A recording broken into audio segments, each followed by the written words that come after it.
ഇനിയൊന്നു തിരികെ നടക്കണം, ഇനിയൊന്നു തിരികെ നടക്കണം. വന്ന വഴിയോർത്തോർത്തു പോകണം.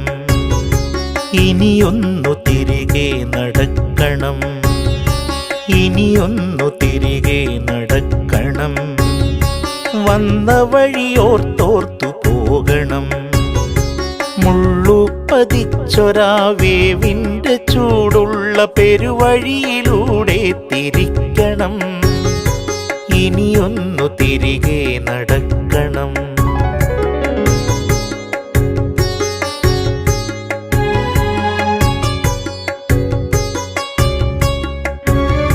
കണ്ടതെല്ലാം ഒന്ന് കാണണം,